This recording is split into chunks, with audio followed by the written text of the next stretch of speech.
Yo, what's up, guys? Today, I'm gonna be giving you my 10 tips and tricks to get really good at blox roots PvP really fast. I don't want to make this intro too long. I don't have too much time to do this because I want to keep the video short and sweet for you guys. So let's get right into it. Tip number one: races. All right, races mean a lot in blox roots. Don't use shark or angel. That's really it. Don't use those two and you'll be fine.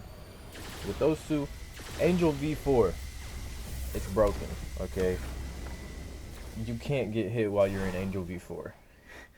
So you'll be too reliant on it. You'll press V4 every fight and you won't get any better at the game. And then Shark V3, you won't learn how to Kentrick, you won't learn how to escape combos. You'll just rely on pressing T for that V3. Tip number two goes kind of with number one, but Kentricking, okay? Kentricking is pretty much turning on your observation and your instinct dodges at the right time while someone's hitting you, okay? Some moves break instinct and some moves don't. You have to know which moves break and which ones don't.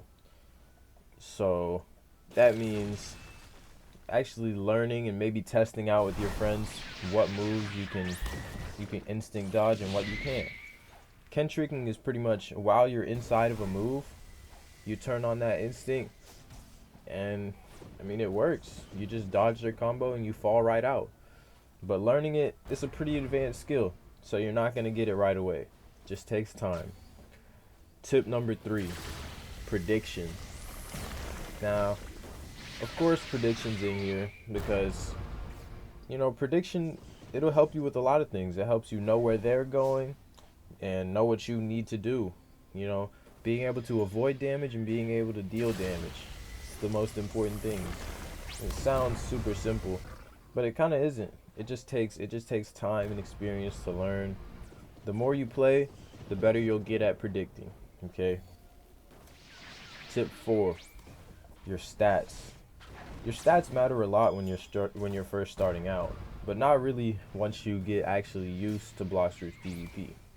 When you first start out, I honestly recommend fruit stats because it's just something easy, super simple to get you used to the mechanics of the game. But if you're really trying to get good fast, I recommend sword stats. Don't touch gun stats unless you're a really advanced player, but fruit and sword stats are the way to go, okay?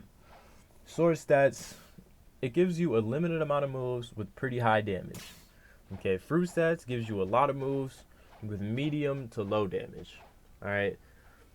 And it kind of goes with the next tip, so I'm just going to say more. With tip number 5, your build.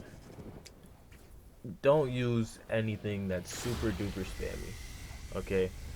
If your build is crazy spammy, you're not getting any better. You're not learning what chains after what. You're just pressing those buttons, And sure, you might get those kills. Sure, you might get pretty high bounty.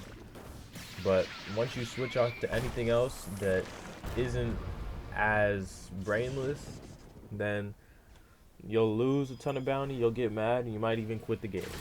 So, don't do that.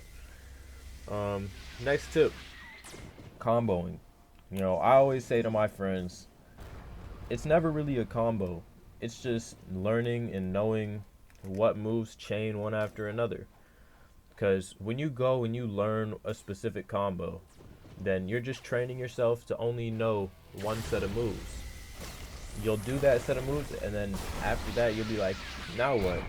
I don't have this move. This move's on cooldown. So I guess I just can't kill him. But if you learn how your fruit and how your whole build works, then you'll be able to chain things pretty easily. Next tip, experience. This comes with time, learning how the game works and learning how most people play, learning how to adapt to your enemies. It all comes with experience.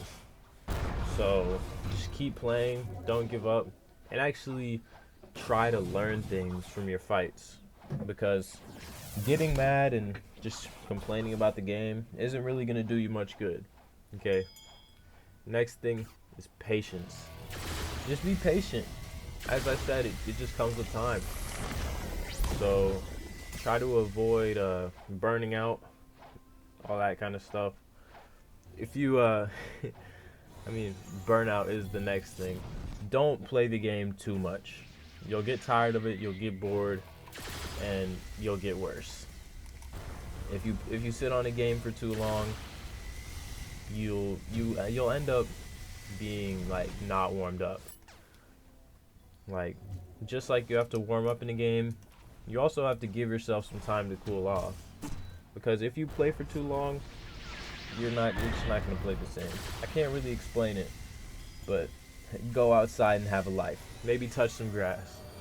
But that's really it for this video. I hope you enjoyed, and I hope you can take something and turn it into your own.